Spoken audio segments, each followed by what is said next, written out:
마약 게이트는 이렇게 보셔야 됩니다. 대통령 내외가 마약 수입을 했다, 마약 독점 사업을 했다. 지금 어떻습니까? 내란을 경험하고 나니 있을 수 있다는 생각이 들지 않습니까? 내란을 하려면 가장 중요한 게 인적 구성이지만 또 두 번째로 중요한 게 같이 중요한 게 내란을 수행할 수 있는 운영 자금이죠. 내란을 수행하는 운영 자금이 합법적으로 마련될 수 있겠습니까? 그 대한민국에는 5만 원권이 지하에 천하게 숨어 있습니다. 그 5만 원권을 모을 수 있는 게 바로 대한민국에서 필로폰입니다. 이 사실은 특수부 검사들, 강력부 검사들, 거기서 나와서 변호 활동하는 마약 사건의 변호 활동하는 변호인들은 누구나 상식적으로 알고 있는 내용입니다. 최고 권력자가 5조 원을 국세에서 빼는 것은 쉽습니다. 그러나 그것의 10분의 1을 5천억을 현금으로 만드는 것은 불가능합니다. 그러나 그걸 가능하게 하는 게 있습니다.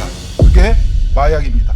저는 이 마약 게이트에서 내란의 운영 준비 자금으로 이 마약 독점 사업을 했다고 확신하고 있는 사람이고요. 그게 우리가 보았던 윤석열, 김건희 공동정부의 민낯이었습니다. 답답하니까 백혜련 경정이 CCTV 영상 기록도 열린공감TV 보내왔습니다. 아 그래요? 예, 증거를 보시겠습니다. 나무도마로 위장한 필로폰을 하차시키는 장면입니다. 차량이 들어와 있지요. 예. 저 차량을 열고 뒤에서 나무도마로 위장한 상자를 하차시키는 장면이 이야. 고스란히 2023년 8월 11일 15시 17분에서 6분간 촬영이 됐습니다. 저 영상을 보내온 겁니다. 결정적인 증거가 있는 거지요. 증거가 없이 망상만으로 했다고 하기엔 너무 증거가 많은데. 저 양이 이제 세관을 통과했던가? 네. 세 차례에 걸쳐서 총 54kg이 주야, 입수가 된 54kg이면 네. 성인 여성 몸무게만큼 됩니다. 네.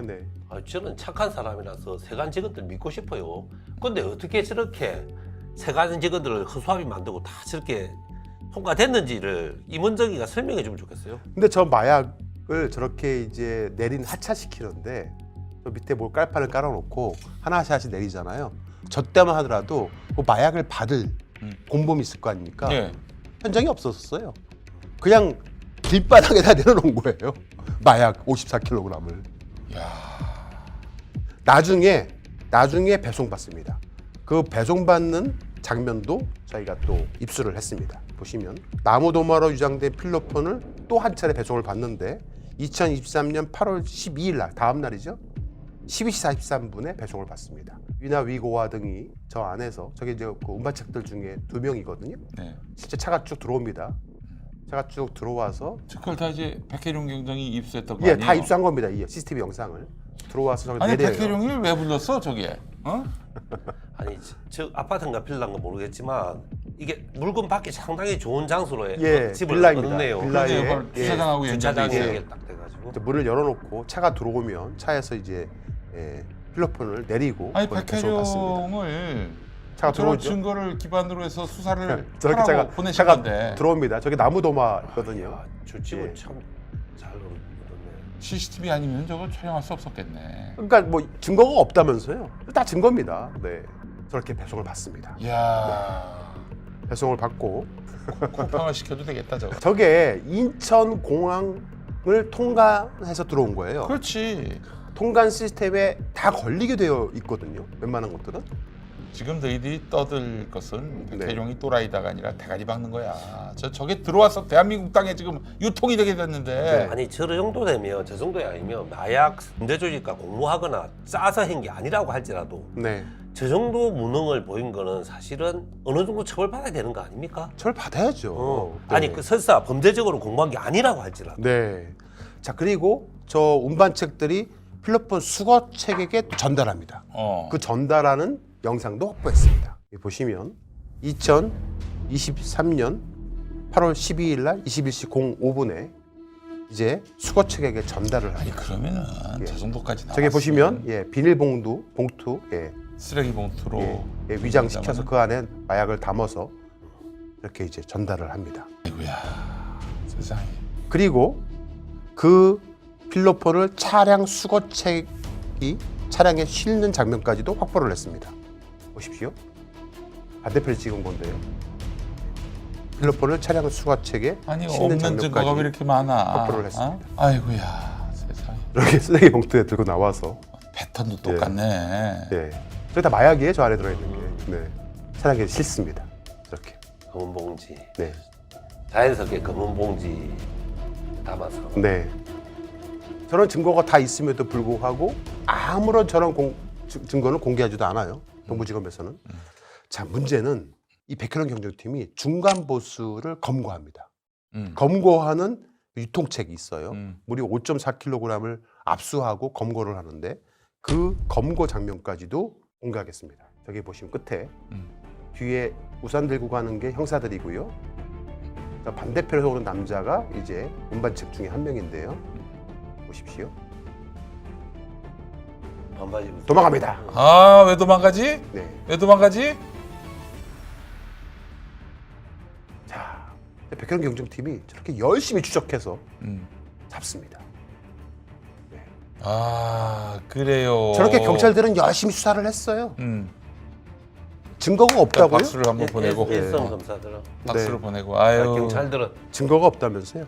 말레이시아 조직 헤린스 위나의 주거지를 드디어 이제 백현원 경정팀이 치고 들어갑니다. 그래서 주거지를 압수를 해서 마약을 어마어마하게 찾아냅니다. 놀라지 마시기 바랍니다. 증거입니다. 이 마약 보십시오. 와, 이게 쌀이 아니라 마약이에요, 마약입니까? 마약. 예. 와, 세상에.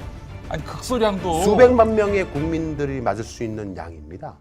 글쎄 말이에요. 예. 전 천문학적인 금액이겠네요. 네. 저렇게 진짜 엄청난 성과를 만들어낸 백현원 경정을 향해서 확증편향자, 정신이장자라고 하고 있는 겁니다. 9월 10월경에는 이런 인식이 있었죠.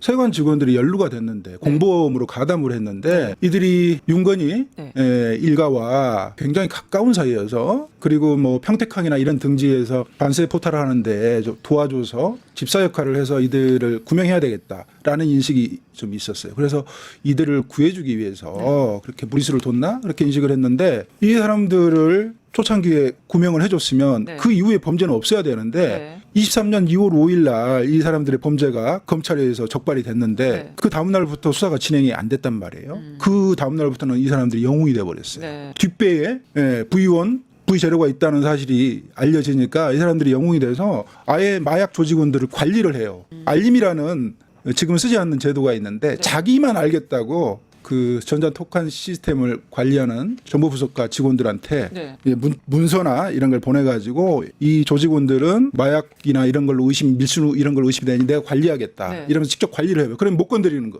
계속해서 더 과감하게 들어오는 겁니다. 그러면 구명은 벗어났죠. 그리고 나서 그 이후에 엄청난 양이 들어왔다는 첩보가 있었고요. 대전하고 청주에 보관하는 공장이 있고 부산 쪽에 보관하는 공장이 있고 그다음에 나무도마로 엄청난 양을 밀어붙이잖아요. 저는 이제 물 밀듯이 들여보냈다 이렇게 표현을 하거든요. 그러면 이건 사업이다. 독점 사업이다. 이렇게 판단했던 게 24년 6월 말입니다. 이때부터는 제가 독점 사업이다라고 얘기를 했고 검찰이 보증을 서줬다. 관세청과 국정원이 애초에 열어줬다. 이렇게 주장을 해왔는데 그게 언론에 실리지 않았죠. 물류 창고들이 늘어선 태국 방콕 인근 대교 아래 위치한 대형 창고 주변을 작전 차량들이 에워싸고 우리 국정원 요원들이 태국 마약통제청 수사관들과 함께 급습할 준비를 합니다. 창고를 장악하고 보니 포대 자루와 파란 드럼통이 천장까지 쌓여 있습니다. 아세톤과 염산, 황산 등 마약류 원료 물질들을 숨겨둔 기지입니다. 이날 총 10개 창고에서 압수한 화학 물질은 총 50톤가량, 동시에 7억 명이 투약 가능한 양의 필로폰과 야바를 만들 수 있는 규모입니다. 마지막입니다. 말레이시아에 수출한 FA50에 관한 건입니다. 저희가 확인한 김건희의 양아버지 격인 김충식 메모에는 1. 당시 강구영 카이 사장, 말레이시아 비행기 수출 36대 중 18대라는 내용으로 카이가 진행 예정이었던 FA50 수출건이 적혀 있습니다. 당시 강구영 카이 사장은 대통령실을 자주 드나들고 있던 상황입니다. 같은 시기 김건희의 친오빠 김모 씨는 말레이시아로부터 주택 분양 사업 등 하고 있었고 그때 바로 말레이시아발 대규모 마약 밀수 사건이 발생했습니다. 다시 말씀드리면 말레이시아와 FA50 경전투기 18대에 대한 계약이 완성되는 그 시점에 우리나라가 받아야 될 돈이 마약으로 대신 들어왔다라고 하는 의심을 하지 않을 수 없습니다. 그 백혜령 경정, 제가 오전에 듣다 보니까 우리 국민의힘의 의원들이 백혜령 경정의 태도 문제를 가지고 특히 직무대행과 전화통화한 내용 파일 유출된 거 그다지 적절해 보이진 않습니다만 본질은 비켜가고 있어요. 거기서 질의 내용을 보게 되면 과연 어쨌든지 간에 마약 사건 은폐 축소한 수사관들이 합수안에 들어가 있는 게 적절하냐, 이 문제에 대해서는 직무대행이 답은 안 합니다. 그 문제를 질의하지 않고 백혜령 경정이 무슨 수사관으로서의 태도가 있는 것처럼 이야기들을 계속합니다. 그래서 제가 시간을 좀 드리겠어요. 남은 시간 제 거 다 쓰셔가지고 조금 초과가 되더라도 아까 송석준 의원 한 3분 정도 초과해서 이야기하셨으니까, 하지만 너무 길지 않게 국감이 방해되지 않는 선에서 지금 이 상황에 대해서 본인이 해명하고 싶은 거 있으면 얘기하시고, 또 하나 현재 대통령께서도 이야기하셨지만 마약 사건 수사를 위해서 동부지검에 나가 있는데 수사 상황이 어떻게 진행되고 있는지 많은 국민들이 궁금해하니까요. 간단하게 답변 주시기 바랍니다. 먼저 동부지검 상황을 좀 설명을 드리겠습니다. 제가 10월 15일 날 저만 혼자 먼저 발령이 났고요. 16일 날 출근을 했고 17일 날 동부지검의 컴퓨터가 설치가 됐고 경찰 내부망이 깔렸습니다. 그리고 경찰청에서 입장을 냈는데요. 킥스도 설치가 돼서 킥스 운영이 가능하니 바로 수사할 수 있다, 이렇게 입장을 냈습니다. 그리고 화요일 21일 날 우리 직원들 4명이 발령이 났고요. 그런데 지금까지 킥스는 설치가 되지 않았습니다. 경찰청에서는 국민들께 거짓을 말한 겁니다. 지금 킥스가 설치되지 않았기 때문에 어떠한 사건도 할 수가 없고요. 사건 착수를 할 수가 없는 그런 상황입니다. 그리고 제가 검찰 킥스를 사용하면 검찰 사건을 들여다본다, 이렇게 말씀을 하시는데, 검찰 킥스를 사용하든 경찰 킥스를 사용하든 수사관은 자기 사건밖에 보지 못합니다. 저희 결재 신청할 때 들여다보는 사람들은 지휘관이고 검찰이죠. 영장 신청하면 검사들은 경찰 사건 다 들여다볼 수 있습니다. 연계가 돼 있기 때문에 그런 상황이고요. 지금도 킥스 설치되지 않았고요. 그런 상황 수사를 진행할 수 없는 상황입니다. 그리고 제가 이제 요청했던 합수단에 구성원 좀 달라고 요청을 했는데 합수단에서 구성원 주지 않았고요. 거기에 세관 직원도 범죄 혐의가 가장 짙은 세관 직원도 포함되어 있는 걸로, 물론 그 직원은 아니겠습니다만 세관 직원도 포함되어 있는 걸로 알고 있고요. 검사들 어떻게 구성이 되어 있고 그것도 지금 알 수가 없습니다. 자료 요청도 했지만 일단 킥스 가동돼서 협조 구하라고 그래서 지금 하지 못하고 있는 그런 상황입니다. 그리고 제가 우리 수사 형사들은, 경찰관들은 그 간이 침대가 필수품입니다. 그게 무슨 사치품이 아니고요. 평생을 간이 침대와 함께 해왔습니다. 저희들은 범인을 잠복해서 근거하는 일들이 많고 압수수색도 늦게까지 하는 일이 많기 때문에 밤에 수사하는 일이 많습니다. 그래서 간이 침대가 필수적이고요. 그걸 동부지검에 요청했는데 해당 품목이 없다고 그래서 제가 사비로 5개를 샀습니다. 한 개에 16만 8,500원입니다. 제 돈으로 산 거니까요. 너무 뭐라고 그러지 않으셨으면 좋겠고요.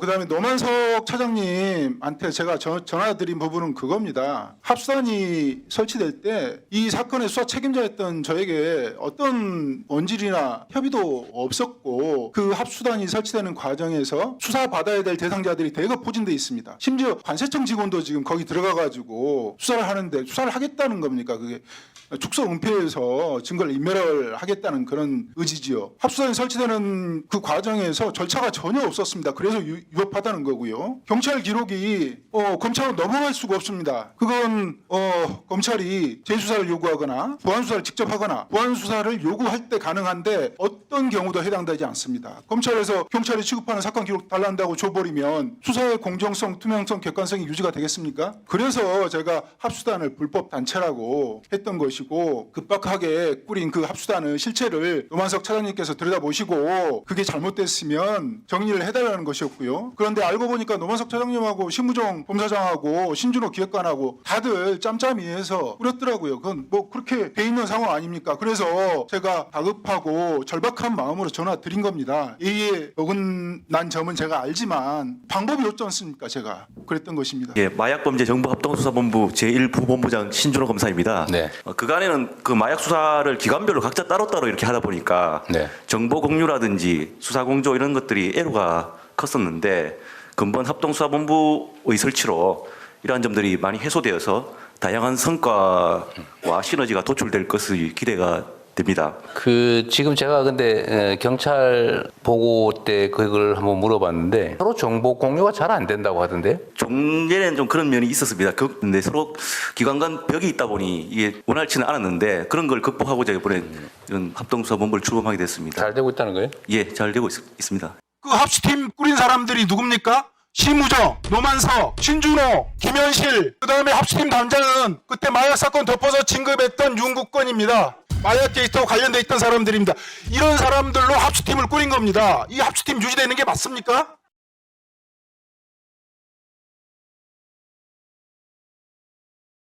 (2012년) 윤석열과 김건희가 결혼한 직후 2013년 박근혜 당시 대통령은 인도네시아, 말레이시아 등과 창조경제 세일즈 정상외교란 이름으로 아시아 태평양 경제협력체를 이용하여 당시 박근혜 정부 핵심 과제인 경제 살리기, 일자리 창출 등에 기여할 것이라고 발표를 했습니다. 인도네시아, 말레이시아와 경제협력을 하는 게 어떤 일자리를 창출하겠다는 것인지 구체적인 내용은 발표도 하지 않았습니다. 전혀 없었습니다. 도대체 무엇을 어떻게 어떤 방식으로 경제협력을 하겠다는 것인지 말입니다. 2016년 박근혜 정부의 최순실 등 민간인에 의한 국정농단 의혹 사건 규명을 위한 특별수사팀 팀장이었던 윤석열은 2017년 서울중앙지검장에 오릅니다. 그리고 2019년 문재인 정부의 검찰총장이 됩니다. 윤석열은 검찰총장에 오르자 취임 인사차 국회를 방문해서 최순실이 숨겨둔 재산이 상당히 많을 것 같다는 취지의 발언을 했습니다. 당시 뉴스 영상을 다시 한번 시청해 보도록 하겠습니다. 윤석열 검찰총장은 취임 인사를 위해 오늘 국회를 찾아 여야 당대표들을 예방했습니다. 민주평화당 정동영 대표를 만난 자리에서 같은 당 조배숙 의원은 최순실 씨가 딸 정유라에게 옥중서신을 보내 재산을 빼돌리려 했다는 보도가 있는데 이 문제를 어떻게 할 거냐고 물었습니다. 윤 총장은 검찰이 이미 최 씨 재산에 대해 상당 부분 보전 조치해놨기 때문에 큰 문제는 없을 거라면서도 상당한 은닉 재산이 있다는 내용에 대해선 동의하는 취지로 답했습니다. 당시 윤석열은 최순실의 재산 은닉 의혹에 대해서 굉장히 많은 재산을 숨긴 것 같다라고 발언을 했습니다. 그러면서 미스테리한 부분이 있다. 국세청과 공조해서 수사를 진행 중이다라고 말을 했습니다. 다만 최 씨의 재산 상당 부분에 대한 추징 보전을 마쳐서 이후에 몰수에는 큰 문제가 없을 것이다 라고 밝히기도 했습니다. 즉 수사를 했기 때문에 추징 보전을 마쳤다. 그래서 몰수에 큰 문제가 없을 것이다 라고 밝힌 겁니다. 즉 검찰이 국세청 등과 공조해서 최순실의 숨겨놓은 재산을 찾고 있다고 말을 했던 겁니다. 도대체 얼마나 많은 숨겨놓은 재산이 있었을까? 서 기자님, 네. 시청자분들 중에 상당수 많은 분들이 당시 윤석열 특별수사팀이 수사를 통해서 최순실 재산을 몰수했다고 믿고 계시는 분들도 있을 거란 말이죠. 예, 지금 말씀 주신 대로 그렇게 믿고 계시는 분들도 상당히 많을 거라고 생각됩니다. 왜냐하면 2017년 당시 더불어민주당 안민석 의원이 특별법으로 발의한 최순실 재산 몰수 특별법이라는 것이 있었기 때문입니다. 당시 이 법의 취지는 최순실이 해외 여러 곳에 은닉한 재산을 몰수해서 국고로 환수하는 것을 주요 골자로 하고 있었는데 어찌된 영문인지 지금의 국민의힘 전신인 당시는 야당이었던 자유한국당과 바른정당 등이 반대해서 결국 이 법안은 폐기돼 버렸습니다. 네. 자, 그러니까 이 법안이 폐기가 되었기 때문에 앞서 말씀드린 윤석열 검찰총장 당시 발언했던 최순실의 숨겨놓은 재산을 몰수하는데 큰 문제가 없다라는 발언은 그냥 말뿐인 게 돼버린 것이죠. 예, 맞습니다. 그뿐만 아니라 최순실 재산 몰수법을 추진했던 당시 경기 오산 국회의원이던 안민석 전 더불어민주당 의원은 오히려 최순실에 의한 명예훼손 혐의로 검찰이 기소를 해버려가지고 재판에 넘겨버리게 됩니다. 그래서 결국 안 전 의원은 기소돼 지난 4월에 첫 공판이 열리기도 했습니다. 네, 참으로 어처구니가 없는 것이 최순실의 해외 재산에 대해서 수사를 어느 정도 했고 숨겨놓은 재산을 몰수하는데도 큰 문제가 없을 것이라고 말을 했던 윤석열의 검찰은 거꾸로 오히려 안민석 전 의원을 기소하고 재판에 넘겼던 겁니다. 자, 안민석 전 의원의 말을 좀 들어봐야 될 것 같습니다. 함께 들어보시겠습니다. 이게 검찰이 기소를 했을 때 그 최선이 관련된 각종 의혹 제기가 모두 다 허위다. 그러니까 당시 이제 안민석 전 의원님이 뭐 스위스 비밀 계좌에 입금된 뭐 국내 기업 돈이 있다든가 아니면 독일의 은닉재산이 수원이 있다든가 하는 것들에 대한 것들, 뭐 페이퍼 컴퍼니가 수백 개 잘한다는 것들에 대한 것은 모두 다 허위 사실이다라고 아예 규정을 해버린 것 같거든요. 말하자면은 이제 그 최순실 씨가 그 은닉재산 없다는 그 이야기에 네. 검찰이 손을 들어준 거죠. 뭐 어떠한 그것을 증거를 찾지도 못하고. 그렇죠. 사실은 지금 그 은닉재산이 있는지 없는지 그거를 검찰이 조사를 하지 않았죠. 그런데 국세청과 공조해서 수사를 진행 중이다라고 말을 하고 있거든요. 그게 이제 흐름이 어떻게 되냐면은 네. 이제 17년 4월에 박용수 특검이 해체를 하잖아요. 네. 해체를 하면서 이제 그때 이제 박용수 특검이 기자회견을 한 내용을 보면은 네. 은닉재산은 시간이 없어서 조사를 못했다는 취지의 이야기를 해요. 그리고 실질적으로 그 한교안 대통령 직무대행한테 특검 연장 신청을 했잖아요. 네. 이제 그 이유가 제가 알기로는 그 은닉재산 이 부분은 시간이 필요하기 때문에 요 은닉재산 이거 찾는 것도 특검 수사 대상이었거든요. 네. 근데 이제 이거는 이제 조사를 시간이 없어가지고 이제 못해서 네. 그래서 이제 그 특검 연기 요청을 한 걸로 알고 있는데 네. 그거를 이제 한교안 직무대행이 연장을 불허한 거 아니에요? 네네. 그러니까 시간이 없으니까 이제 특검이 이제 못한 거예요. 그래서 특검도 뭐 없다고 한 게 아니라 네. 시간이 없어서 조사를 못했다는 그런 취지로 이제 기자회견 끝 언론 보도에 다 있어요. 그 다음에 18년 5월달에 네. 문재인 대통령이 해외 역외 탈세 네. 이거 조사해서 환수하라는 그런 이제 지시를 해요. 네. 지시를 했고 그리고 이제 그 지시에 따라 가지고 뭐 국세청, 검찰 뭐 5개 관련 부처 TF가 구성이 돼요. 네. 그로부터 이제 한 1년 넘은 동안이 기간이죠. 그게 이제 19년 7월에 그 윤석열 총장 그 뭐 임명받고 그리고 바로 이제 국회 인사로 가서 그 은닉 숨기는 재산이 그 상당한 것으로 네.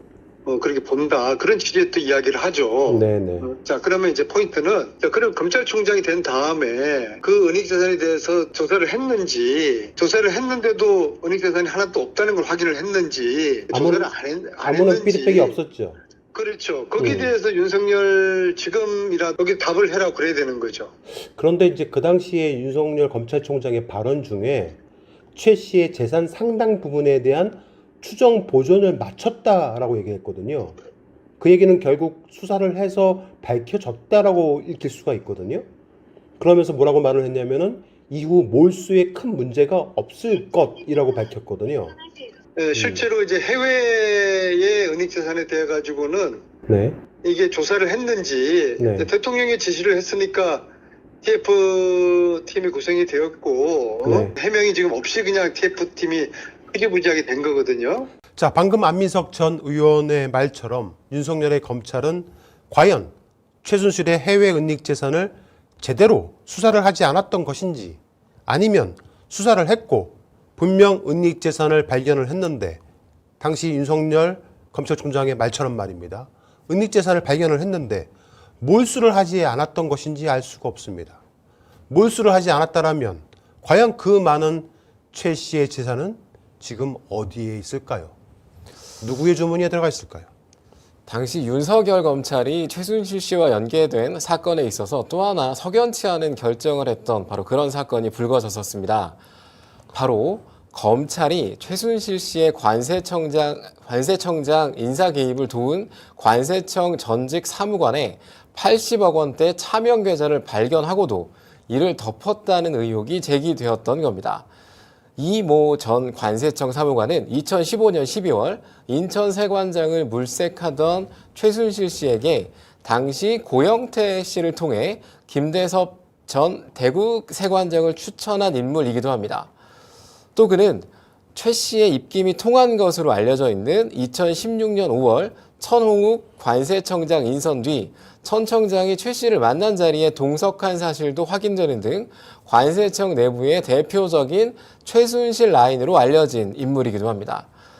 최순실 박근혜 국정농단 사건을 수사했던 당시 검찰 특별수사본부 수사 과정에서 이 전 사무관은 김 세관장의 200만 원과 본인의 돈 2천만 원을 고 씨에게 사례비로 지급했다고 진술해 고 씨는 알선수재 혐의로 구속했는데 어찌된 영문인지 수사 과정에서 80억 원대의 현금이 들어있는 이 전 사무관의 차명 계좌가 드러났음에도 불구하고 검찰은 제대로 추가 수사를 하지 않았고 이 전 사무관은 형사처벌도 피했던 사건이 있습니다. 네, 저도 이 사건을 좀 아는데요. 당시 저희 열린감TV에서 취재를 해서 보도를 했던 사건이기도 합니다. 그 당시에 관세청 사무관은 무려 80억 원이 들어있는 차명 계좌가 발견이 되었는데도 결국 검찰 수사도 제대로 받지도 않고 파면도 아닌 해임으로 징계가 마무리되었다가 나중에 또 이 사람이 복지 소송을 걸어서요. 다시 복직이 돼요. 그래서 돌아왔군요. 네. 명예퇴직이 된 걸로 네. 알고 있습니다. 명예퇴직을 하면 연금이 나오죠. 그렇죠. 연금이 나오죠. 네. 이건 정말 검찰이 대놓고 조직적으로 관세청장 등 관세청이란 조직이 모두 개입된 사건을 제대로 수사하지 않고 조용히 검찰이 봐준 사건이 명백한 사건이라고 볼 수가 있습니다. 윤석열 대통령에게 묻고 싶습니다. 왜 최순실, 이명박의 그 해외 은닉 재산을 전혀 건드리지 않고 조사를 하지 않았던 것인지, 아니면 조사를 했는데 그 재산을 어디로 빼돌렸다고 말하기도 참 애매한데요. 네. 어디로 가 있는 것인지 밝혀야 되지 않겠습니까? 문재인 정부 당시에 문 대통령의 지시에도 TF팀까지 만들어서 난리를 피워놓고 왜 그 어떠한 수사 결말에 대한 발표를 아직까지도 하고 있지 않는 겁니까? 윤석열이 검찰총장에 올랐을 때 많은 사람들은 적폐청산의 적임자로 박영수 특검팀에서 다하지 못했던 박근혜 최순실 국정농단 사건을 추가로 파헤칠 것이라고 예상을 했습니다. 그래서 중도층이 당시에 사람에 충성하지 않는다라는 윤석열의 그 말에 매료가 돼서 투표를 했던 거죠. 수많은 유권자들의 마음을 움직였던 겁니다. 그로 인해서 윤석열은 대통령에 오를 수 있었는지도 모르겠습니다. 최순실이 해외에서 숨겨놓았을 것으로 추정되는 재산이 무려 10조 원이 될 것이라는 전망까지 나왔던 만큼 반드시 파헤쳐야 했던 부분이었는데, 이명박도 해외 은닉 재산이 굉장히 많을 것으로 추정되고 있었는데 다들 무혐의 처분해버렸고 그 돈은 어디로 흘러갔는지 아무도 모르고 있습니다. 이명박이가 재임 기간에 수십조 원의 혈세를 낭비한 4대 강이나 자원외교, 그리고 포스코 비리라든지 방산비리 등이 일어났는데 그 과정에서 수많은 돈을 축적했을 것이란 언론 보도가 쏟아졌는데도 말입니다. 마치 전 재산이 29만 원이라고 우기면서 늘 초호화 생활을 즐기다가 여생을 다해서 죽어버린 전두환의 말을 또 사람들이 믿을 거라고 여기는지 윤석열 대통령에게 묻고 싶습니다. 도대체 그 많은 돈, 국민들의 세금 다 어디에 있습니까? 여러분 기억하시겠지만 박근혜 정부 당시 마약 관리의 패러다임을 바꾼다라면서 마약류 통합관리 시스템이라는 것을 정부가 만듭니다. 모든 마약류 의약품에 RFID 태그를 부착해서 생산부터 유통, 판매, 재고 관리까지 전 과정을 상시적으로 감시할 수 있는 마약류 통합관리 시스템 구축을 하겠다고 한 겁니다. 그리고 실제로 지금까지도 환자들에게 투약되는 마약류로 구분되는 의약품들은 그 시스템에 의해 관리가 되고 있는 것처럼 보입니다. 빅데이터 분석을 통해 오남용 예측으로 마약류의 적정한 사용과 시스템을 통한 감시 체계 구축을 한 것은 칭찬할 만한 일이긴 합니다. 문제는 진짜 시중에 유통되는 필로폰, 대마, 물뽕으로 불리는 GHB 등 향정신성 의약품으로 분류되는 것들은 아예 해당 시스템에 집계조차 되지 않고 있다는 겁니다. 네, 그러니까 엄연히 향정신성 의약품으로 네. 분류가 법적으로 되어 있는, 예를 들어서 필로폰 같은 것이죠. 흔히 히로뽕이라고 불리고 있는 겁니다. 메스암페타민이라고 불리는 이 필로폰은 도대체 국내에 얼마나 들어와 있는지, 어디서 들어오고 어디로 유통되고 소비되는지 대략적 추정만 할 뿐이지 전담해서 제대로 관리를 하는 과학적 체계가 없다라는 말씀인 거죠. 예, 물론 경찰청 산하 국가수사본부에 마약범죄수사계라는 곳이 있고 각 예하 지방경찰청마다 광역수사단 마약범죄수사대가 있기는 합니다. 네. 물론 해양경찰청 산하에도 있습니다. 네. 그리고 일부 경찰서에도 마약팀이 별도로 조직이 돼 있습니다.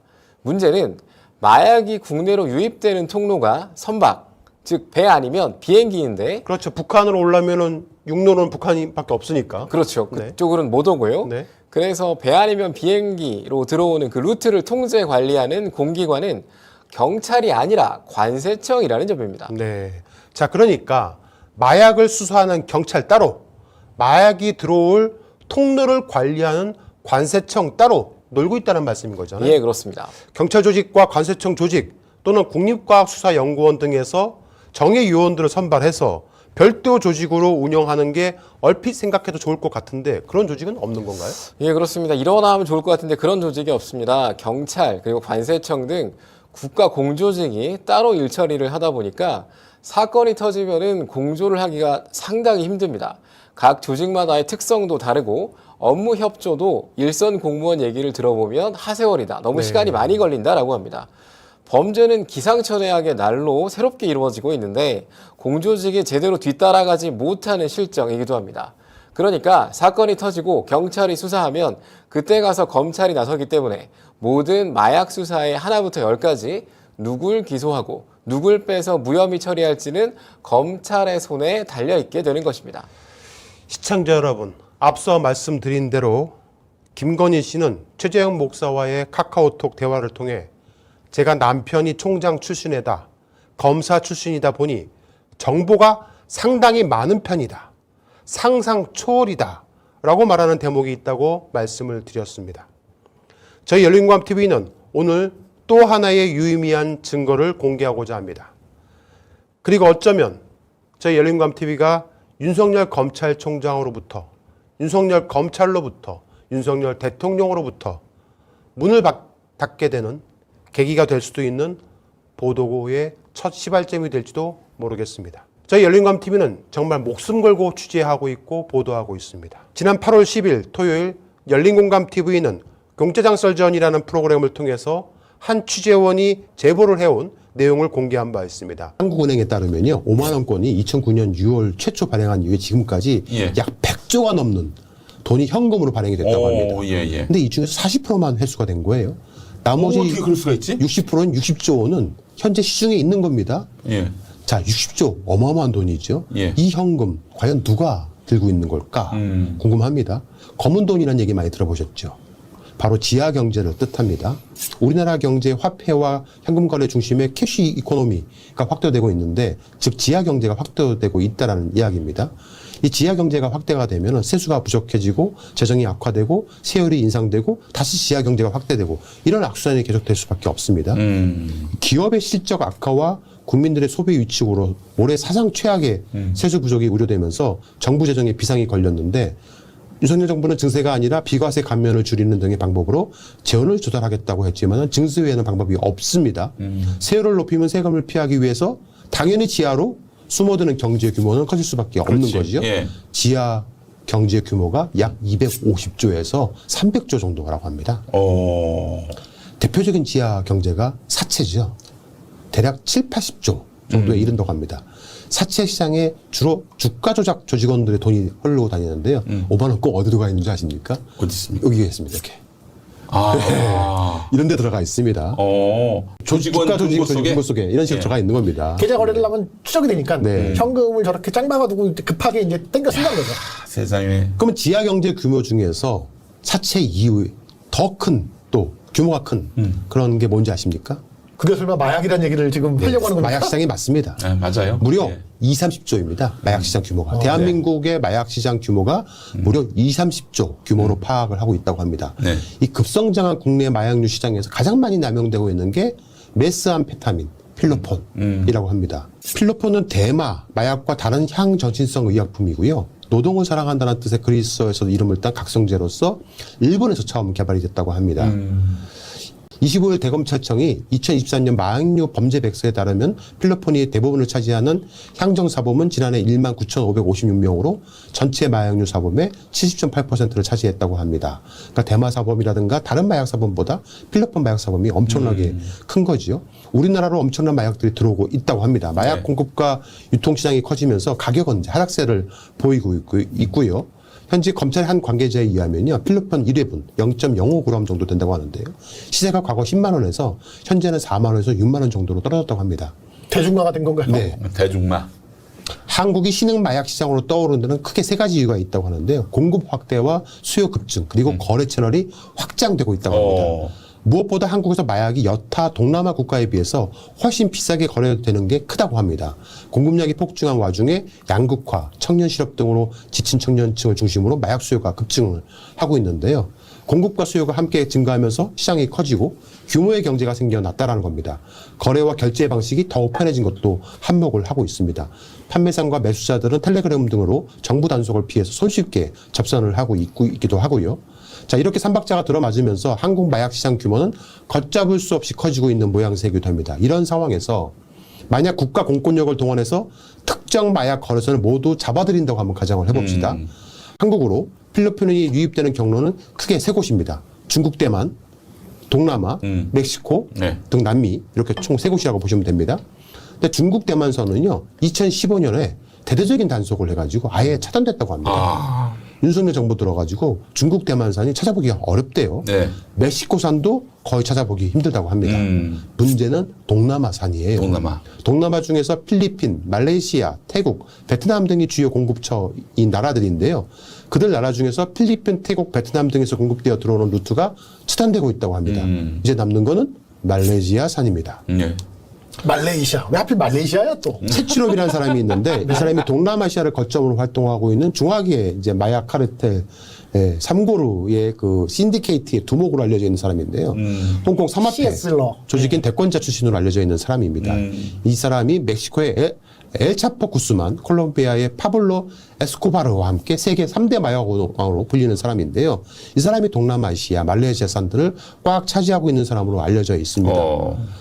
문제는 윤석열 정권 들어서 말레이시아에서 들어오는 마약이 급증하고 있다는 겁니다. 무려 12배. 12배가량 급증을 했습니다. 마약이 한국으로 들어오려면 방법이 뻔합니다. 비행기, 배 외에는 방법이 없습니다. 어쨌든 그 세관을 통과를 해야 하는. 육로로 들어오려면 북한을 통해서 들어와야 되거든요. 불가능합니다. 비행기, 배 외에는 방법이 없습니다. 말레이시아에서 말레이 반도 최남단에 위치한 조호르바루라는 도시가 있어요. 한국으로 따지면 부산과 같은 곳인데요. 말레이시아에서 미얀마와 라오스, 태국 등 마약을 생산한 여러 나라들과 국경을 접하고 있는데 바로 골든 트라이앵글로 불리는 이 나라들 사이 국경지대에서 한때 세계적인 마편 및 헤로인이 주요 생산지였기도 했는데 지금은 여기가 필로폰 주요 생산지가 되고 있다고 합니다. 대부분의 마약 조직상들은 말레이시아 쿠알라룸푸르에서 조직을 운영을 하고 있고요. 이 조직들이 조호르바루 등을 통해서 전 세계로 선박을 통해서 마약이 유통을 시키고 있다고 합니다. 물론 비행기로는 쿠알라룸푸르에서 직항으로 들어오기도 하고 있는데요. 방법이 아주 다양하고 기발합니다. 여러 가지 방법이 있는데 마약이 국내로 반입이 되려면 반드시 통과를 해야 할 곳이 바로 세관인 거죠. 세관을 통과한 마약들이 국내에서 팔린다고 보면 되는 겁니다. 그러니까 물론 세관을 피해서 은밀하게 선박 등으로 들어오는 경우도 종종 있어요. 그런데 이게 극히 미비합니다. 해양경찰 등이 철통 보안을 하고 있거든요. 결국 세관을 통과해야 합니다. 보통 세관에 다 걸려요. 그런데 세관과 공조하고 짠다라면 그게 문제죠. 통과할 수 있지. 윤석열 정부는 말레이시아산 한국이 한국으로 들어오는 것을 막기 위해서 말레이시아 정부와 공조해서 마약과의 전쟁을 선포한다고 했었습니다. 그래서 마약과 전쟁을 선포한다고 하면서 타 마약 거래성들은 다 청소하기 시작을 했어요. 그런데 국민 모두가 투약할 용량이 반입이 된 사건이 벌어졌습니다. 최근에. 시가 2,220억 상당의 필로폰을 국내에 유통한 국제연합 마약 조직이 검거가 됐는데요. 지금까지 경찰에 적발된 순수 필로폰 유통량 가운데 두 번째로 규모가 큰 그런 사건이었습니다. 74kg이고 이게 2,200억이라고 말씀하셨는데 그게 대략 220만 명인가? 240만 명. 어마어마한 양이죠. 당시 경찰 수사팀은 세관직원과 짜고 마약을 통과시켜준 세관 직원들까지 잡아들이면서 대대적인 성과를 거뒀다고 언론에 막 보도를 하면서 알리기도 했었는데 사진에 나오는 이분이 백현용 네. 경정 아닙니까? 맞아요. 예. 그런데 네. 갑자기 이상한 기류가 생기기 시작을 합니다. 또 하나의 수사 외압이 이제 터지게 된 겁니다. 처음에는 막 칭찬을 하다가 그러다가 갑자기 용산이 심각하게 보고 있다. 세관은 빼라. 뭐 이런 얘기들이 들리고 있어요. 그렇지. 예. 이유가 뭘까요? 왜 세관과 국내 유통단체와 연루가 되어 있다고 보는 이 경찰의 수사를 무마시키려고 했을까요? 용산이 보호하려고 한 세관은 과연 왜 그랬을까? 그 이유가 궁금합니다. 결국 그 세관이요. 복직까지 됩니다.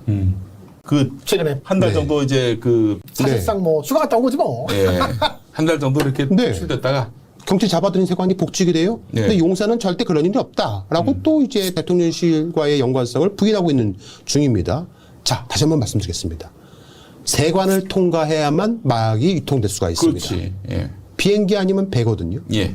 근데 세관과 짜고 마약을 유통시켰다고 하면서 경찰이 잡았어요. 네. 근데 그 세관을 풀어준 거지요. 결국 그 마약은 압수를 했겠지만은 유통이 되고 있었다는 얘기잖아요.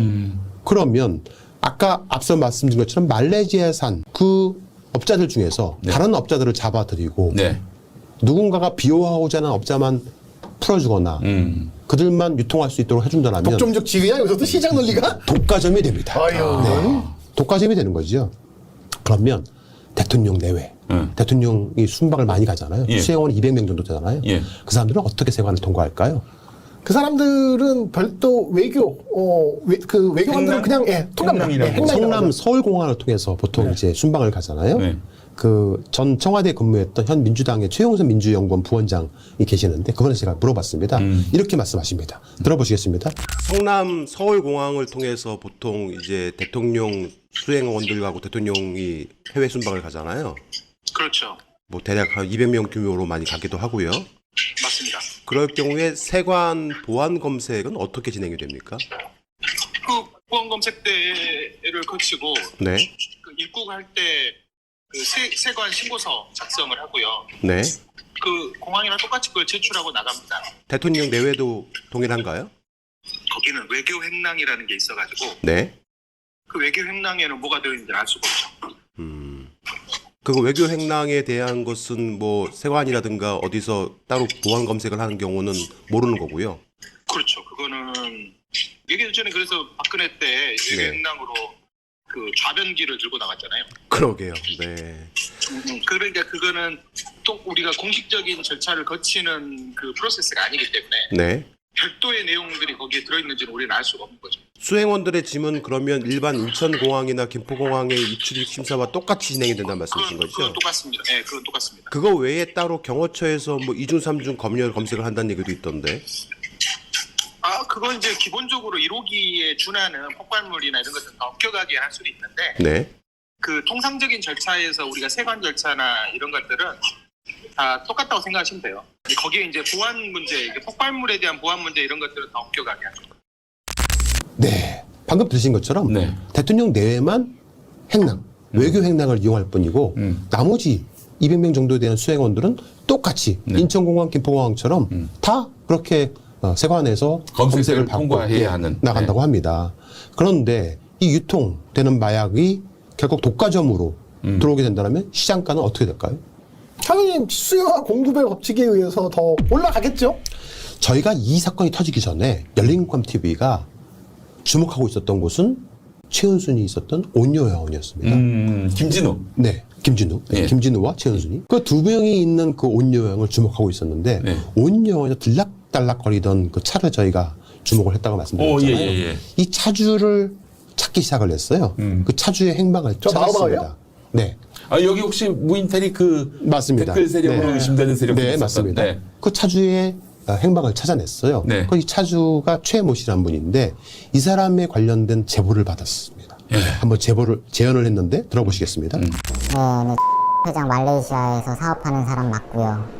저는 를 통해 말레이시아 살 때 소개받아서 공도 좀 몇 번 같이 치고 밥도 먹고 했던 사이입니다. 재작년쯤일 거예요. 함께 공치는 멤버들이랑 막 라운딩 끝나고 나오는데 누가 찾아왔다면서 같이 점심 먹자고 해서 함께 동석한 적이 있었는데 그 사람이 자기 이름을 마이클이라고 소개했던 기억이 납니다. 솔직히 말레이시아에서 교포사회에서 무슨 일로 그렇게 돈을 많이 벌고 있는지 아는 사람이 없어요. 그게 정말 이상해요. 네, 제안을 했는데 이상하지요? 아까 말씀드린 것처럼 바로 이 차의 주인이 저 마우바우의 차주가 마이클 네. 최인데 아니야. 이 차주가 마이클 최라는 사람과 함께 골프를 치는 멤버인데 거기서 이제 소개를 받은 거죠. 아하. 소개를 받았는데 그 마이클이라는 사람이 이번에 잡힌 거예요.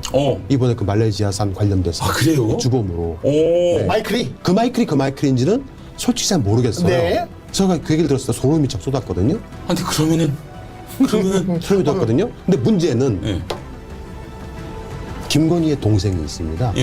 그 사람이 현재 말레이시아에서 살고 있습니다. 지자스. 영상을 먼저 하나 보시겠습니다. 그럼 이 그 한국해외투자개발공사의 이사장을 누구로 하려고 했던 겁니까?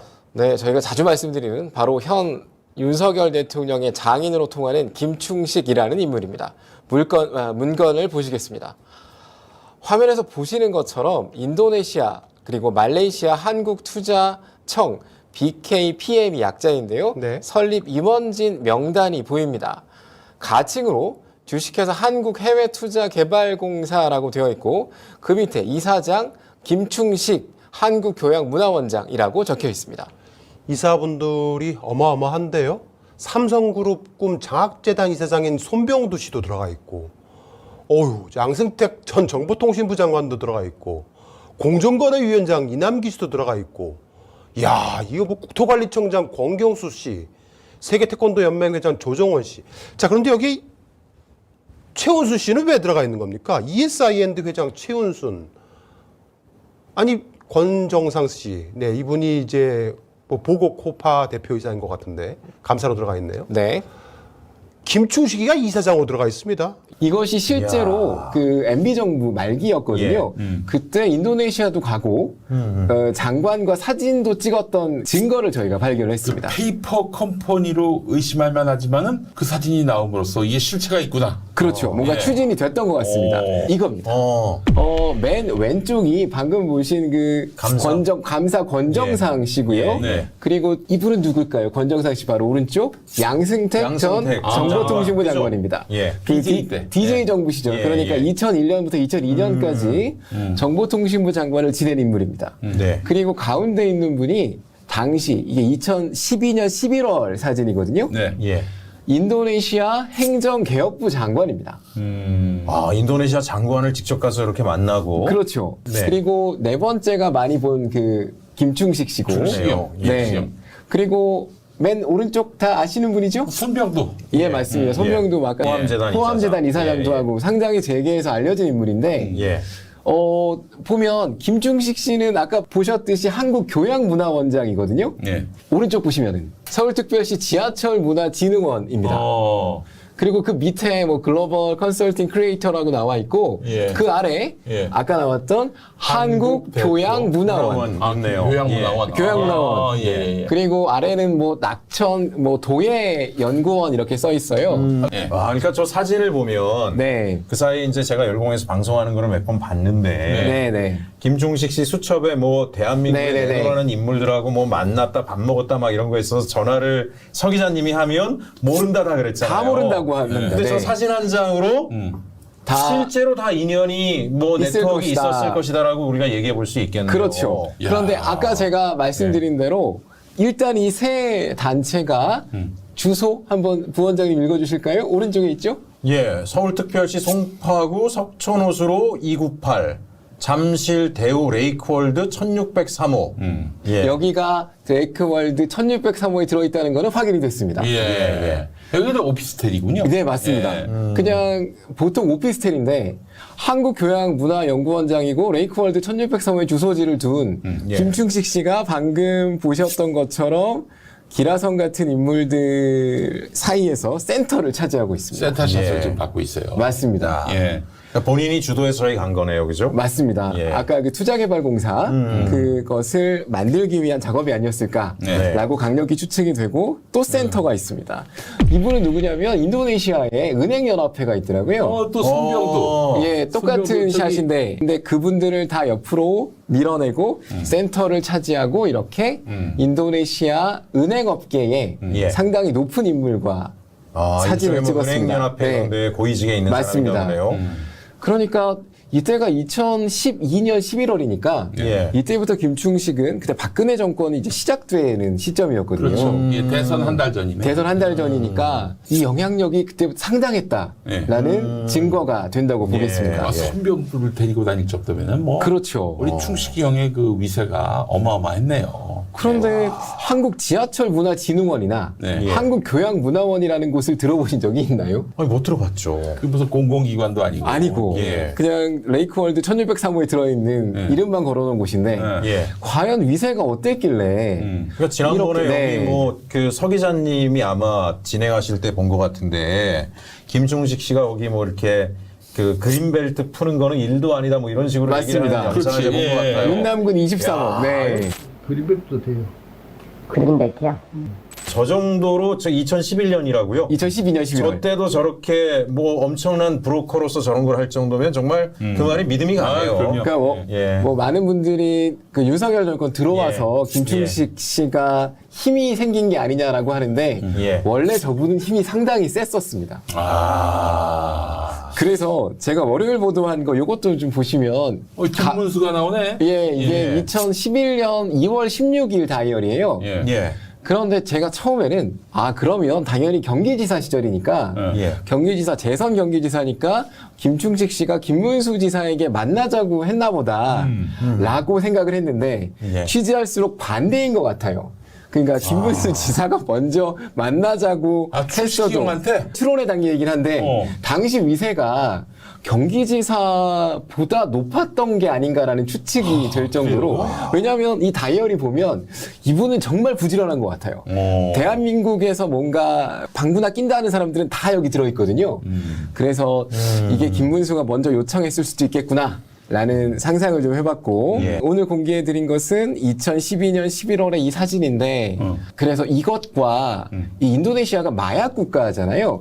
아직은 여기서부터는 추론입니다. 절대로 저희가 확정적으로 말씀을 드리지 않을 것이고 저희가 취재한 바에 따르면 인도네시아에서 어떤 마약 성분이 많이 나고 말레이시아는 그것을 가공하는 사업이라고 해도 될까요? 그러니까 가공이 발달했다고 하더라고요. 이제 거기 음지에 있는 사람들이 그걸 한다는 얘기죠. 그렇죠. 인도네시아, 그래서 뭐 말레이시아. 밀수라든지 다른 경로로 우리나라에 들어와서 문제가 많이 되고 있는데 그 2011년에 보면 인도네시아와 말레이시아하고 인연을 맺으려고 하는 어떤 움직임들이 좀 포착이 되고 있어요.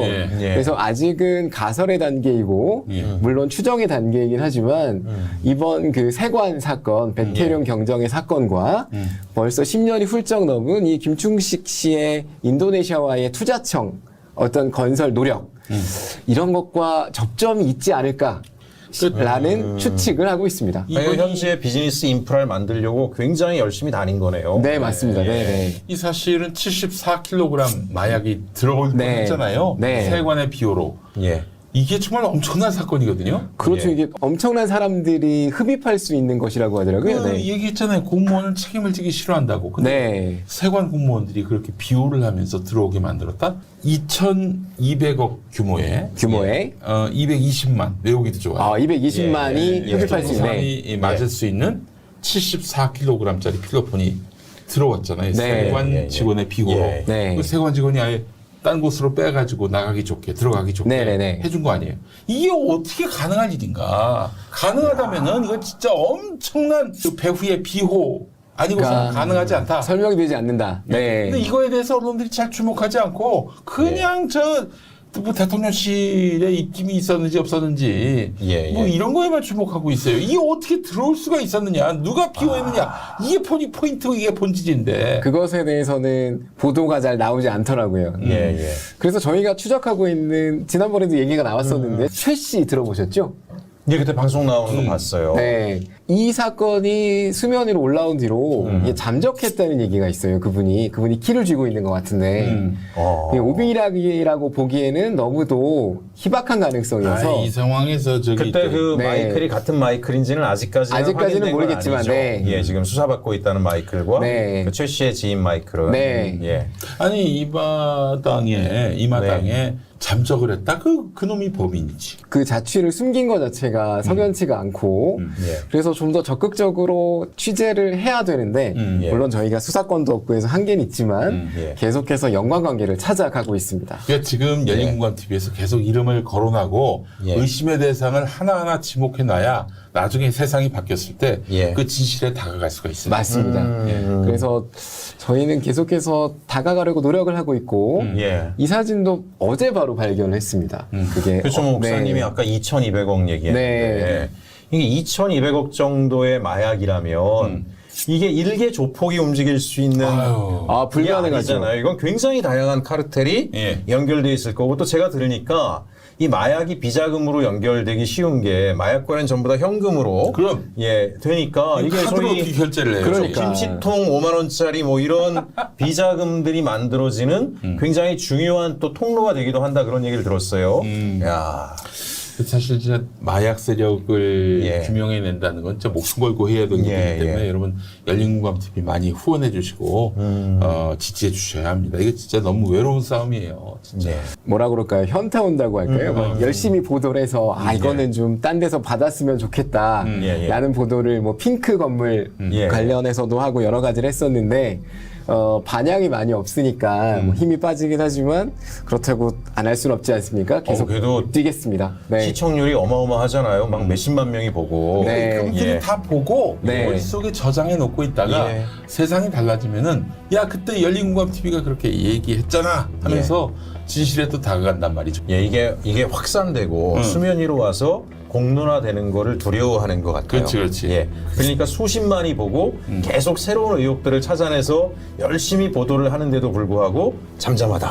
어떤 경로든지 좀 다른 언론이 받아줬으면 좋겠고 저는 그래도 계속해서 취재를 이어나가고 받을 때까지 노력하도록 하겠습니다. 좋습니다. 오늘의 하시죠. 그림이고요. 그리고 오늘 느낌 한마디씩 좀 부탁드리도록 하겠습니다. 뭐 매번 느끼지만 정말 항상 이렇게 새로운 껍질이 벗겨지는 거잖아요. 목사님 저는 너무나 놀라운 게 김충식이라는 사람은 저 처음에는 그냥 이제 최은순 씨의 내연남이어서 윤석열 대통령이 됐으니까 그 위세를 얻고 뭔가 브로커 역할을 해서 저런 일을 했나보다 이렇게 생각을 했어요. 그게 아니라 옛날부터 이 사람 브로커로서 어마어마한 네트워크를 했고 오히려 윤석열 김건희 부부가 그 네트워크에 올라타지 않았을까라는 생각마저 저도 그렇습니다. 그래서 처음부터 대통령까지는 아니었겠지만 뭔가 권력을 만들어야 더 큰 돈을 벌 수 있으니까 막 가다가 그런 무모한 꿈까지 이게 확전된 게 아닌가 그런 의심이 듭니다. 그리고 2010년, 11년 그때 뭐가 있었냐면은 기독교 은행 추진이 이루어졌어요. 기독교 은행이 뭐냐면은 그 기독교인들이 기독교 은행에만 여기서 금융거래를 하면은 많은 이득을 내잖아요. 그걸로 미자립 교회를 돕는다든지 기독교인들이 똘똘 뭉치자 엄청난 사기극이었거든요. 거기에 우리 충식이 형, 은순이 누나가 좀 그림자가 보인다는 얘기가 있어요. 그 얘기도 있군요. 그래서 2011년 그 무렵에 이분들의 그 어떤 수익을 향한 뜨거운 여정 언젠가 반드시 규명되리라 생각을 합니다. 알겠습니다. 시청자 여러분, 오늘 저희 열린공감TV가 공개할 문서는 바로 김건희 씨가 윤석열 대통령과 결혼을 했던 지난 2012년 즈음 김건희 씨의 모친 최은순 씨가 내연남으로 알려진 김충식이라는 사람과 이 사람이 현재 윤석열 대통령의 장인으로 알려져 있고 통하는 사람인데요. 이 사람과 함께 둘이서 앞서 영상에서 언급해드린 동남아 마약 거래의 주요 거점이자 루트로 알려져 있던 말레이시아와 인도네시아의 해외 투자 개발 공사를 설립하려 했다라는 결정적 증거를 공개하고자 합니다. 그렇습니다. 저희 열린공감TV는 지난 2012년 12월경 윤석열 대통령의 장인으로 통하는 김충식 씨가 주도적으로 인도네시아와 말레이시아 등의 주식회사 한국해외투자개발공사를 설립하려 했다는 문서를 확보하는 데 성공했습니다. 그 증거를 하나씩 공개하겠습니다. 먼저 화면에 보시는 문서가 인도네시아 투자조정위원회와 한국해외투자개발공사로 추정되는 빈칸으로 되어 있죠. 그곳 간의 양해각서, 메모랜덤 오브 언더스탠딩, 그래서 서로 뭔가 결론을 내기 전에 서로 당신을 신뢰하고 당신의 뜻을 양해한다라는 의미거든요. 국제 문서인데요. 그 초안을 작성한 문건이 되겠습니다. 자, 그러니까 현재 대한민국에서는 한국해외투자개발공사라는 곳은 현재는 없는 거죠? 예, 맞습니다. 없습니다. 제가 알아보니까 한국해외인프라도시개발지원공사, 이렇게 이름이 긴 카인드라는 곳은 존재하는 것 같은데 카인드로 알려진 한국해외인프라도시개발지원공사는 화면에서 보시는 것처럼 출자사들이 대한민국 정부, 토지주택공사, 수출입은행 등 공기관들입니다. 네네. 즉 KIND는 공식적으로 국가공기관으로 우리나라 기업들에게 해외 프로젝트 기획과 타당성 조사, 지원, 또 프로젝트 정보 제공, 금융조달 능력 등 제고 등 투자개발 사업의 전 단계를 지원하는 해외개발 사업을 도와준 국가기관인 건 맞는 것 같습니다. 자, 저 당시에 인도네시아 투자조정위원회에서 보낸 양해각서 초안이 있는 한국해외투자개발공사라는 곳은 애시당초 만들어지지도 않았던 곳인데 한국해외투자개발공사라는 이름으로 인도네시아, 말레이시아 등의 양해각서 초안을 보냈다는 것은 어느 정도 당시에 인도네시아나 말레이시아와 얘기가 된 게 아닐까요? 예, 뭐 국제 관계를 국제 송상 관계를 보면은 맞습니다. 또 하나의 문건을 공개하려고 하는데요. 화면에 보시는 문건은 인도네시아 투자조정위원회의 가칭 주식회사 한국해외투자개발공사 이름으로 활동하기 위해 이사장의 이름으로 문서를 작성하기 위해 일단 공란으로 하고 인도네시아 측과 조율하기 위한 투자 양해각서 초안으로 보입니다. 네네. 그럼 한국해외투자개발공사의 이사장을 누구로 하려고 했던 겁니까? 네, 저희가 자주 말씀드리는 바로 현 윤석열 대통령의 장인으로 통하는 김충식이라는 인물입니다. 문건을 보시겠습니다. 화면에서 보시는 것처럼 인도네시아 그리고 말레이시아 한국투자청 BKPM이 약자인데요. 설립 임원진 명단이 보입니다. 가칭으로 주식회사 한국해외투자개발공사라고 되어 있고 그 밑에 이사장 김충식 한국교양문화원장이라고 적혀 있습니다. 이사분들이 어마어마한데요. 삼성그룹 꿈 장학재단 이사장인 손병두 씨도 들어가 있고 양승택 전 정보통신부 장관도 들어가 있고 공정거래위원장 이남기 씨도 들어가 있고 야, 이거 뭐 국토관리청장 권경수 씨, 세계태권도연맹 회장 조정원 씨. 자, 그런데 여기 최은순 씨는 왜 들어가 있는 겁니까? ESIND 회장 최은순. 아니, 권정상 씨. 네, 이분이 이제 뭐 보고코파 대표이사인 것 같은데 감사로 들어가 있네요. 네. 김충식이가 이사장으로 들어가 있습니다. 예. 실제 이 투자청 설립이 이루어진 겁니까? 또 하나 문건을 보시도록 하겠는데요. 네. 이 영문 문건은 인도네시아 공화국 투자조정위원회에 이명박 정부 당시 권도엽 국토해양부 장관이 보낸 감사 편지입니다. 네. 국문으로 번역한 내용의 문건도 있었는데요. 네, 한번 읽어주시겠습니까? 네. 존경하는 인도네시아 투자청장께 우선 인도네시아의 경제 발전을 위해 진력하시는 청장님의 노고에 경의를 표합니다. 근본 2번 인도네시아 투자청의 한국지청 설립 결정에 대하여 감사드리며 우리는 인도네시아와 한국 간의 투자와 교역 증진을 위하여 최선을 다해 나갈 것입니다. 한편 PT 보고 코라 권정상 사장은 6년여에 걸쳐 아체주, 인도네시아에 있는 지역 이름입니다. 재건을 위해 경제, 문화, 교육 등의 분야에서 온 힘을 다해 온 것을 알고 있으며 인도네시아 BKPM의 한국지청 개설 후에는 더욱더 인도네시아의 발전을 위해 진력할 것임을 확신합니다. 우리 대한민국 국토해양부는 인도네시아의 미래 성장에 굳은 믿음을 가지고 있으며 오랫동안 지속될 발전적 관계가 될 것을 기원하는 바입니다. 2012년 12월 19일 권도엽 국토해양부 장관 이렇게 되어 있습니다. 네. 저 권도엽 국토해양부 장관이 실제 국토부 해양부 장관이었습니다. 시청자 여러분. 맞습니다. 네. 뭐 가짜가 아닙니다. 예, 2대 국토해양부 장관이었습니다. 네. 저 감사 데이터만 보면요. 네. 투자청 한국지청 설립 결정이 된 걸로 보여요. 네, 한국지청 그래서, 설립 네. 결정이 감사드리며 여기 보시면 네. 빨간 박스 다시 한번 볼까요? 네, 네. 근본 인도네시아 투자청의 한국지청 설립 결정에 대하여 감사드리며라고 적혀 있잖아요. 예, 그럼 예. 결정이 된 거 아닙니까? 그렇죠. 뭐 국토해양부 장관이 거짓으로 뭐 없는 얘기를 할 일은 없으니까요. 네네. 그래서 굉장히 중요한 국가 간 문서로 보고 있고요. 아, 국가 간 문서가 또 이제 또 오고 가죠. 왔다 네, 갔다 맞습니다. 하지요. 예, 맞습니다. 바로 이겁니다. 또 다른 문서도 오고 갑니다. 야, 이건 진짜 국가 문서네요. 네, 뭔가 아, 지금까지 딱 있네요. 뭐. 디자인부터 있습니다. 네, 네. 화면에 보시는 공문은 인도네시아 정부가 한국과 무역 투자 촉진을 위한 특별 자문관으로 권정상이라는 사람을 위촉하겠다는 내용이 담겨 있는 바로 그 문서입니다. 네, 저 문서는 뭐 그냥 빼박 증거인데요. 그냥 네. 뭐 아무리 봐도 국가 문서인 것 같습니다. 저걸 저희가 위조할래요? 위조할 수도 없겠죠. 그렇죠. 자, 그럼 말레이시아와 연관된 문서도 있는 거죠? 예, 말레이시아와 연관된 문건도 있었습니다. 네. 지난 열린공감TV에서 보도했던 제2국정농단 시리즈 보도 당시 네. 윤석열 장인으로 통하는 김충식 씨가 말레이시아의 에어로스페이스라는 방위산업업체와 관련된 의혹을 보도한 바 있습니다. 당시 보도를 다시 한번 보시겠습니다. 네. 탐사전을 오는 김충식 씨의 집무실에서 또 다른 문서 하나를 발견했다. 에어로트리라는 회사의 소개서였다.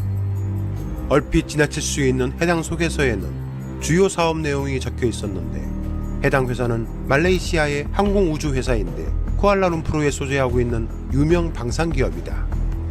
국방부에 작년 5월경 말레이시아와 2.3억 달러의 방산계약을 체결했다고 발표했다. 도대체 왜, 무슨 이유로 말레이시아 방산업체의 회사 소개서가 김충식 씨의 집무실에 있는 것일까? 아까 저희가 생방송 중에 네. 어느 시청자분께서 본인이 방산업체에 현재 네. 재직하고 있는 사람이고 하는 예. 하면서 바로 이 말레이시아의 에어로스페이스라는 네. 방산업체를 주목을 해야 될 것이다 라고 말을 했었는데 바로 저희가 보도를 했었습니다. 예, 이미 보도를 했습니다. 네, 네. 정말 어마어마한 그런 일들을 벌이고 있었던 것 같습니다. 네. 그런데 이 투자청 설립이 결국은 최종적으로 무산이 된 건가요? 예, 저희가 확보한 또 다른 문서에 의하면 아체 투자청 설립은 최종 무산된 것으로 추정됩니다. 아, 추정됩니까? 예, 이 문건은 네. 아체 투자청 한국지청에서 다룰 오일, 가스 등 사업에 대한 위원들에 관한 사항입니다. 네. 이 문건에서 보시는 것처럼 김충식 씨가 회장으로 확정되었다고 나와 있습니다. 단 회장님은 김충식 원장님으로 확정되었습니다. 위촉된 분들은 이력서, 영문으로 사진 포함하여 보내주시기 바랍니다. 라고 적혀 있네요. 네. 그렇습니다. 이 문건이 작성되었던 그 오른쪽 위쪽에 보시면은 네. 2012년 8월 25일 경만 하더라도 네네. 아체 투자청 한국지청은 설립이 거의 확정 단계에 이른 것으로 추정해 볼 수 있습니다. 네. 회장도 정하고 하니까요. 그러네요. 네. 그런데 어찌된 영문인지 결국 아체 투자청 설립은 시도만으로 그치고 무산된 것으로 보입니다. 설립을 하려고 했다라는 시도한 그런 증거들은 지금 저희가 많이 보여드렸으니까 네. 충분한 것 같은데 무산된 증거도 있는 건가요? 예, 저희가 확보한 문서 중에 이런 이야기가 있는 부분이 있습니다. 네. 화면을 보시면 네. 창원에 경상남도 창원에 어떤 기업 발전소 SPC 사업 관련 소공동 롯데호텔에서 개최된 전경련 주최 회원들과의 인도네시아 사업회를 개최했는데 네네. 이 자리에서 인도네시아 대사에게 아체 컨디션을 듣고 최종 투자 확정을 하는 자리였다 이렇게 얘기를 합니다. 최종 투자가 확정되는 자리였다. 네. 그런데 당시 인도네시아 참사관 조모 씨가 인도네시아 대사 앞에서 관련 사업에 대해 안 좋은 악플을 붙였다 이렇게 얘기를 합니다. 조모 참사관은 한국의 여러 업체들에게 사업 명목으로 돈을 빌려 갚지 않는 사기성 업체라고 하면서 네네. 여러 문서는 가짜다 등등의 발언을 한 것으로 보입니다. 그러니까 아마 저 자리에서 저 악플이라는 게 이제 결국에는 안 좋은 말을 했다. 뭐 이런 그렇죠. 말인 것 같아요. 안 좋은 얘기를 했다. 네. 거기서 뭐 악플을 달 수는 지금 우리 없으니까요. 서정표 기자가 조모 씨라고 했는데 저기에는 뭐 조태환이라고 다 적혀 있네요. 네, 맞습니다. 조태환 씨에 관련된 명함도 확보를 했지요. 네, 맞습니다. 실제로 존재한 사람이네요. 참사관으로. 실제로 조태환 참사관이 이제 존재를 하게 된 거고요. 그래서 이 투자청 사업은 물 건너가게 된 거다 이렇게 보고 있습니다. 결국 저희가 확보한 문서들을 봐서는 그렇게 추정이 되는 거죠. 네, 맞습니다. 네. 자, 그런데 저희가 확보한 문서들 중에 또 하나의 의심 가는 문서가 발견이 된 거죠. 예, 맞습니다. 저희가 현재 확보한 이 문서는 네. 인도네시아 그리고 말레이시아 등에 투자를 할 사람들의 명단인 것으로 추정이 되는데 네네. 또 익숙한 사람의 이름들이 보입니다. 네, 볼까요? 저 꼭대기에 예, 김충식이라고 되어 있네요. 있습니다. 네. 그 대통령의 장인으로 통하는 김충식이고 네. 그리고 김진우, 김진한, 김진우가 아니고 김진한이가 누구냐면은 김건희의 막내 동생. 네, 맞습니다. 김진한이가 네, 있고. 그렇습니다. 그리고 여기가 김진우네요. 예, 맞습니다. 김진우와 김진환. 그러니까 네. 김건희 씨와 네. 그 오빠 동생 관계가 되겠죠?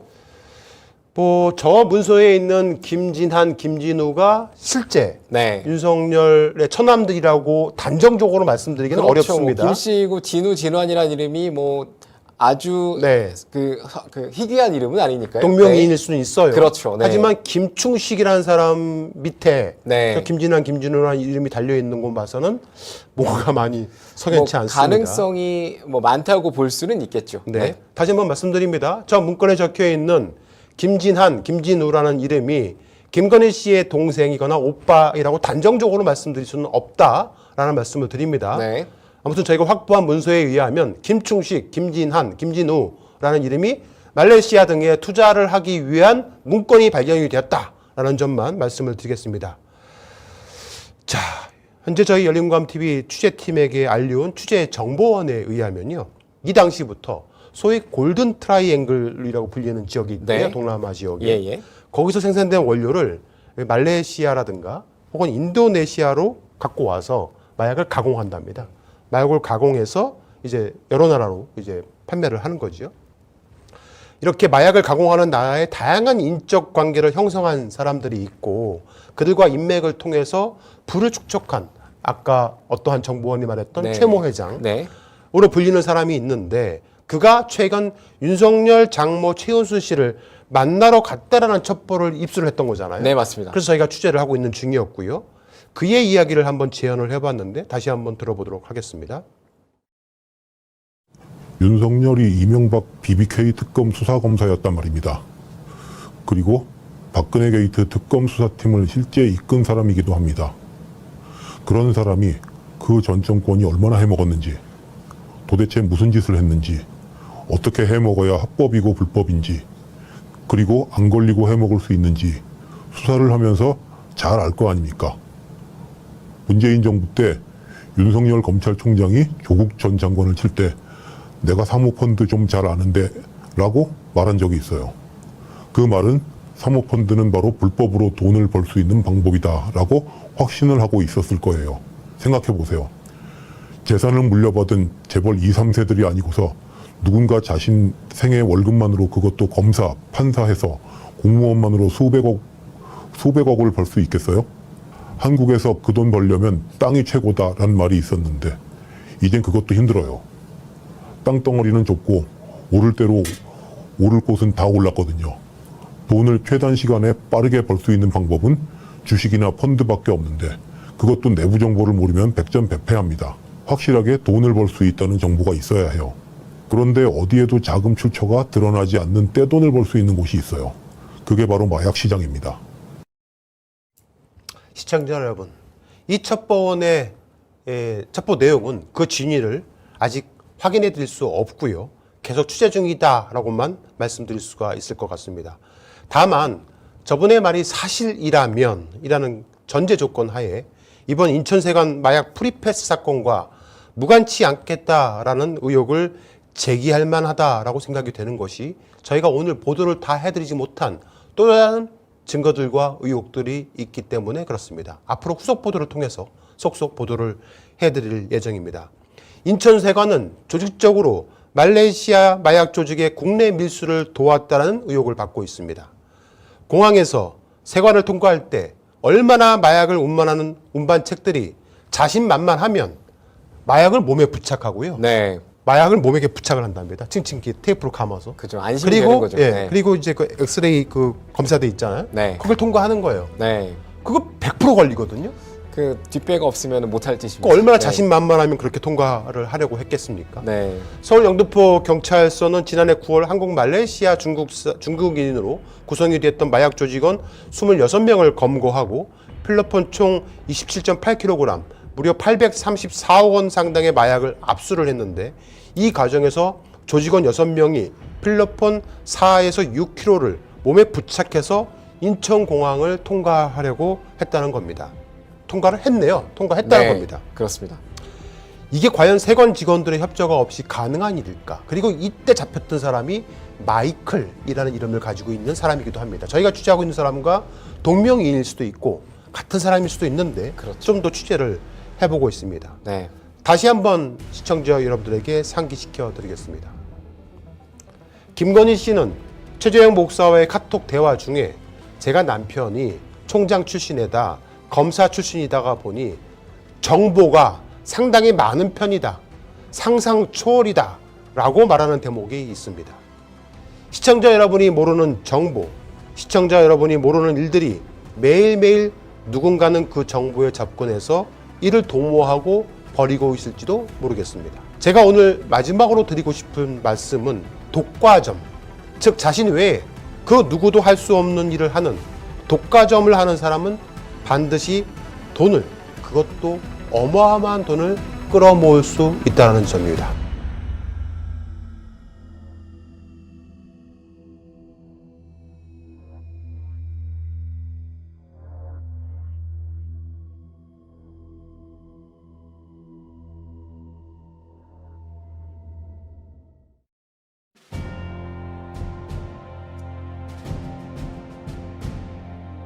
언론의 사명은 반드시 물어야 할 질문을 던지는 것에서 출발합니다. 열린공감TV와 탐사전을 오는 정치 권력, 자본 권력 등 그들의 이권과 카르텔을 감시하기 위해 반드시 의혹에 대해 질문하고 진실을 알리겠습니다. 열린공감TV와 탐사전을 오는 시청자 여러분의 후원으로 운영됩니다. ARS 전화 1877-0809를 누르신 후 안내 멘트에 따라 정기 후원에 가입하여 주시길 부탁드립니다. 또는 우리은행 1045-704-387412, 국민은행 787201-04-247879의 후원 계좌를 통해 일시 후원 및 정기 후원도 가능합니다. 그리고 안내에 따라 해피나눔의 필수 항목이라고 붉은 글씨로 되어 있는 것 등에 기입하여 원하는 금액을 입력한 후 서명하여 신청하기 버튼을 클릭해 주시기 바랍니다. 열린공감TV와 탐사전을 온해 모든 영상의 더보기를 클릭한 후 기재되어 있는 ARS 후원 안내 1877-0809 및 우리은행 국민은행 계좌를 통해 시청자 여러분의 소중한 후원을 기다립니다. 열린공감TV와 탐사전을 오니 오로지 진실 그 하나를 위해 항해해 갈 수 있도록 시청자 여러분이 함께 승선하여 길잡이와 등대가 되어 주시길 부탁드립니다. 감사합니다.